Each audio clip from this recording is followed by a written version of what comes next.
Hi, this is May. And I'm Joy. Welcome to the QWERTY Writing Life podcast, where we have candid chats about our creative lives. May and I are friends, writers, and creatives who want to share our endeavors out loud. On this podcast, we're here to encourage each other, and you too, and share tools we've discovered or made up. So you can follow your passions with a little support. So grab your tea or your coffee, and let's get started.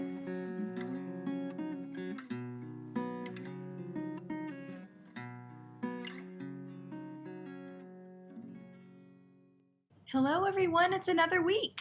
Hello, welcome.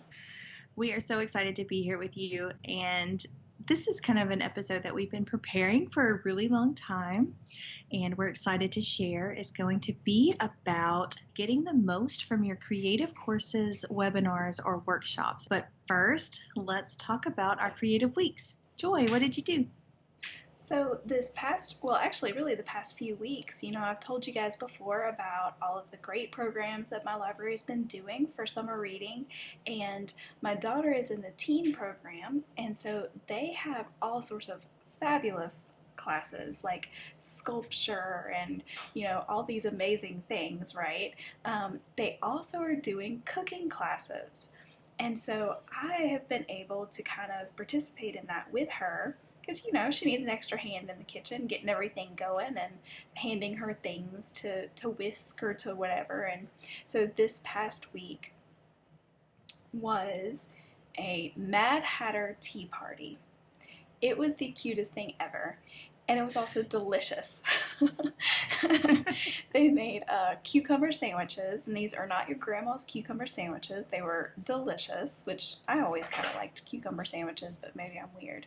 And then they also made chai tea scones. I have to say it right. Scones, for those of us who, aren't cool with a British accent. But those were amazing. So anyway, it's just been a lot of fun to do that, and there were a couple of things where we had to get creative, so it asked for ground cardamom. So, okay, well, I don't have cardamom, and I can't get cardamom in my grocery pickup, so they're not offering that.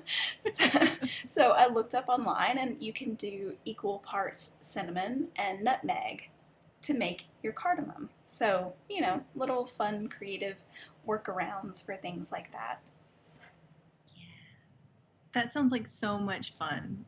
Yeah, and then we took all the yummies over to my in-laws, and we had a little picnic. So that was fun. Oh, I know Allie had a good time too. Yes, definitely. Sweetness. So what about you? Tell me about your creative week. Well, one thing I almost forgot about, and I think we can include this in our creative weeks because we both did it together, was we prepared for and delivered a workshop on critique partners. That is true. That is true. So thank you to St. Tammany Parish Library for a wonderful welcome. And Joy and I, with the QWERTY Writing Life, presented a workshop on critique partners. We had some wonderful writers there. It was just a really cool experience. And this is probably my first Zoom meeting workshop that I've ever done before. So that was an experience. So that was wonderful. And also I continued along with the videos for the Maggie Stiefvater writing seminar. And I love them. They're amazing. Yes, and we're going to talk more about that later, so I won't gush right here. We'll save the gushing later. We are definitely going to be talking about creative courses, webinars, and workshops and getting the most out of them. And we actually used the Maggie Stiefvater seminar as an experimentation for some of these tips and tricks that we are going to share with you guys tonight. So, or today, if you're listening to this in the daytime. For us, it's almost 11 o'clock p.m. So yes. If it gets a little goofy, that's probably why. Okay. Yes, that's true. Yes, so these are tried and true tips for you guys on getting the most out of your workshops and that sort of thing. Like May said, we kind of decided to kick this into high gear with Maggie's class because here's the thing. Both of us have had amazing opportunities. We've done courses, we've gone to writing events, we've, watched videos, we've, whatever the case may be. We've had all these opportunities, but it always feels like we don't get all that we want to out of it, or we don't take away everything that we probably could. And so we wanted to find something, a way to really harness the power of the information that we were receiving instead of just leaving most of it behind us. And so that was something that we wanted, and we thought that this is the perfect opportunity to think ahead of time. Okay, what can we do? Jot some things down, and then let's actually do it with this course and see if we need to add things, if we need to take away things, if we need to change things. And so that's really what we've done. So while we hope to have a PDF that we can send to you guys, and we kind of already do, it's not very pretty, but it's there. So if you guys want this, you can email us, let us know, and then hopefully down the road we're going to have a place where we can put all of these things that we've been making to help you guys out, where you can go to and you can get them all together. So that's kind of our goal with this. But if you find yourself needing this and you want it, just send us an email and we will definitely get that to you. And of course we'll have the email address in the show notes. So I think maybe we might have some individual reasons too behind this. Did you feel like you have some that were really kind of driving you in wanting to do this? Yes, actually, it's pretty much the same thing that you just said. I feel like I've been taking classes, free ones, and sometimes even paid ones. And if we're going to get down to it, I think that these tips would probably even be good in a distilled version for any articles that we read or craft books that we read. I think they could definitely be implemented in another way, in different ways that we intake knowledge, as well as the different creative medium that you practice. Mm-hmm. But it was the same thing. It was the frustration of intaking all of this knowledge and not really seeing a difference in the output in my creative projects. Absolutely. And so we wanted to find a method that helped us, and then in doing that we could tweak it, perfect it, and then share it with you. So, I feel like that's really has been our motivation and our driving force behind doing this. So, yes. Kind of what we did was we broke it down and we just made an outline and looked at the different things of what we could do before, what we could do during, and then broke that down even a little bit more with the during things, and then the things to do after, to just get the absolute most from whatever this creative learning is, whether it's in person or it's online or whatever, and then to actually be able to implement the things that we're learning into our daily writing lives. Yes. That's all I have to say. That's all you have to say about I agree. Well, I'm glad you agree. So on the before, so what we started with was to set intentions. And I don't know about you, May, but for me, I feel like this was really helpful to actually write this down and to really think about this before we ever started this class.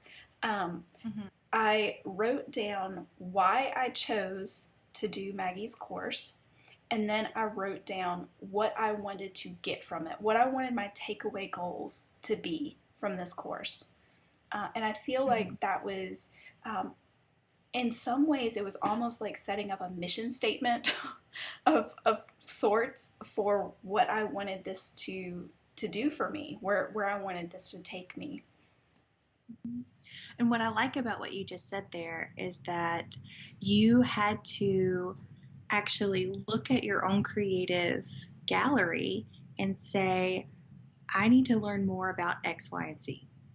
And then Maggie comes with this seminar, and it just happens to be something that you want to learn about. And so why did you choose it? Because it's something that you already felt like you had a need in your creative, wheelhouse, so to say. So Maggie Stiefvater's seminar happened at the perfect time for us, and it just kind of popped up. But you don't have to wait for this unicorn seminar, because that's really what it feels like for the Maggie Stiefvater. But you don't have to wait for that. You can go ahead and evaluate your own skills and be honest and unbiased, not self-deprecating, and also not self-edifying, but just kind of meet yourself right where you are and just decide, I want to learn more about this, and then go and search for information about that. And I think that that's going to help you weed out all of the different options that you have, because there are so many options, both free and paid, that you could get distracted with. And sometimes, if you, just like those sparkly new ideas that we talked about in season 1, they can get distracting when you have a mission, right? So just like you would do with sparkly new ideas, whenever you're actually creating something, whenever you're looking for a particular kind of conference, webinar, or workshop, you could just write down ones that look interesting to you in a notebook and come back to those later, because your mission is this one thing that you really want to work on. Yeah, that's a great point. And that really leads really well into the next thing of getting to know the presenter and the presentation ahead of time, and also what you said about vetting the presenter. Yeah, I think that we can see words like free and learn all of the things that you want to know ever in life, like these really enticing power words and these marketing statements that are trying to get your attention, and they do a great job at it. And sometimes we can find a webinar or a conference or a workshop that looks like exactly what we want and exactly what we need. But to take it a step further, we really need to look at the products that our host is putting out into the world. Because if they are, for example, if it's a writing workshop and the host is an author, and you look at their Goodreads reviews and they all have 1 and 2 stars, maybe that's an author that you really want to emulate. Maybe you want to emulate somebody who writes more in your genre or in your style. Even if they're all over the board, sometimes authors have a voice that you just are pulled to no matter what the genre they write in. So Maggie. I think that Maggie Stiefvater. Everything circles back to Maggie. But I think it's really important to just take a moment and do a little research on your host and make sure that what they're going to be presenting to you is something that you actually want to try to implement and to have a product result like that host. Yeah. And just to make sure that you know exactly what to expect from the presentation, typically you'll have the information about it. They might even send out some materials ahead of time, or at the very least you can go to the presenter's website if it's not like in our case, an author who's, we've read some of their books or things like that. At the very least, you can probably go to their website, you can learn a little bit more about them, and just sometimes having that knowledge of who they are, that can kind of start your mind to be thinking about some questions that you would like for them to answer. Maybe they are particularly good at a certain thing, or they're really known for a certain thing. And so maybe if that's something that they touch on somewhat in the presentation, but maybe you want to know more because you know that that's like their thing. Maybe that would be the question that you want to ask if you have the opportunity to ask questions. And then we have some physical preparations that we can do. Yes, we do. And this is actually a lot for the webinars, because generally if you are in a face-to-face situation, you're not going to have a ton of an issue actually focusing on what's being said because you're stuck to a chair, right? So we kind of want to recreate that in our own space whenever you're taking a webinar or a seminar that's online. So I suggest that if you have a desktop computer or a laptop, that you use that, something with a monitor. And if you have a laptop, I suggest plugging that to your battery cord, because potentially it's going to drain your battery, but also those two things keep you in one place. So clear off a little area. Make sure that you have pens and pencils that work, or whatever you prefer to write with. Make sure you have a notebook. Make sure that you have a moment that's clear of distractions. So if you can turn off your cell phone, or if you could put your phone on silent. I know that sometimes that's not always possible if you have people that you're looking after, or responsibilities. But if you can, let's try to do that.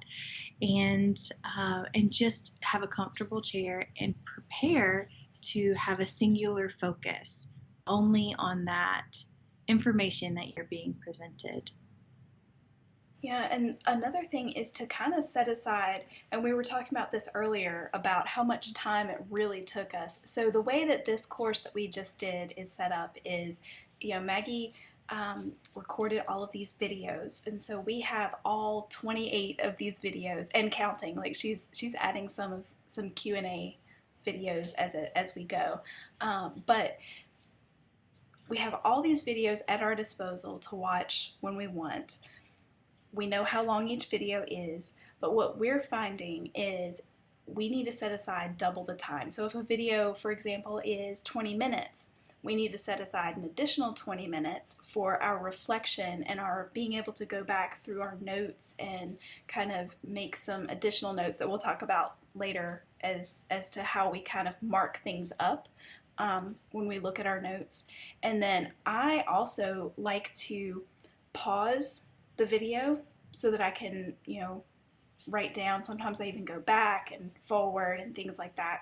And I've also had some technical issues. So my internet has been acting wonky. I think it's because everybody's home and everybody's, on the internet at the same time.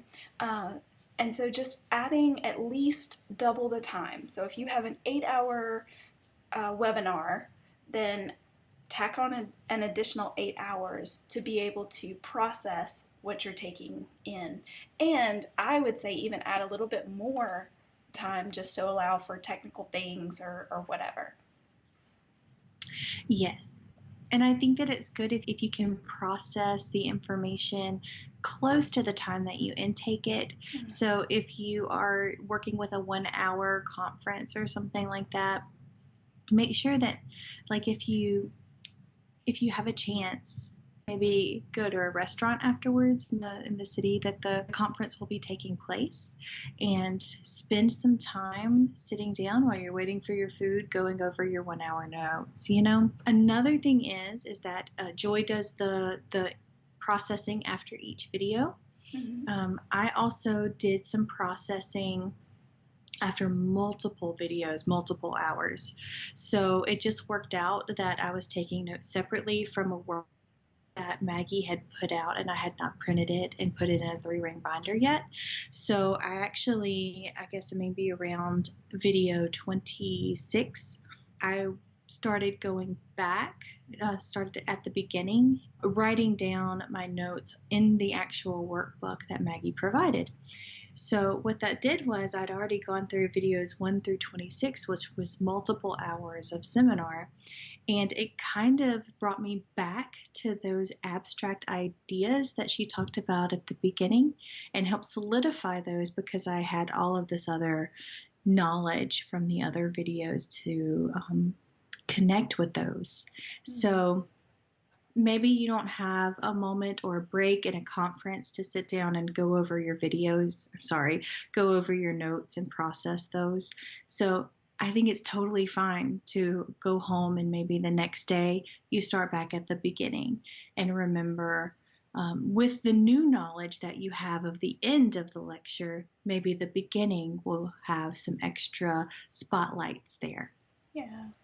And I think definitely that's the great thing about having these notes and things that you can go back to is I think every time we go back to it, we'll learn something new or we'll pull something else out, and that's super exciting. So yes. the final thing that we had for the before is just a question prep. And you may or may not have anything to put down yet for this. In some of your looking over who the presenter is and a little bit about the presentation, you might be able to do this and go ahead and jot down some potential questions that you would have. Some of those or all of those could be answered in the course of the workshop or the lecture or whatever it is. But if not, you've already got them written down, and we recommend to have that on a piece of paper that you kind of keep separate, that you can just pull out at any point, because as you go through, more questions might come to mind, or you might get answers to the ones that you had already written down. So that would be the final piece of the before puzzle. And if you aren't finding any questions whenever you're researching your presenter, whenever you're thinking about what you're wanting to learn about, when you're reviewing your own product of what you're putting out creatively, you might have particular questions there too. So you could even start writing down questions at the very beginning of the search whenever you're beginning to look for webinars. Like, what is it that you want to learn about this challenge that you're having right now? And so that might help you find a webinar or a conference, or it might, when you found one, the answers might be somewhere in there, those little nuggets. All right, guys, so we're coming a little bit close on time, so we are going to break it here. So next week, be sure to join back with us, and we're going to talk about the things to do during and after your creative learning experience. And so now we're going to give you guys a QWERTY challenge to take with you until next time. So our QWERTY challenge for today is going to be, let's go through the steps of before a learning event. So if you haven't already gone through your portfolio of your creative medium and found a place where you would like to be challenged, then let's go ahead and do that. And once you find the topic of where you would like to be challenged, then the next thing you're going to do is get on the internet, because who doesn't love the internet?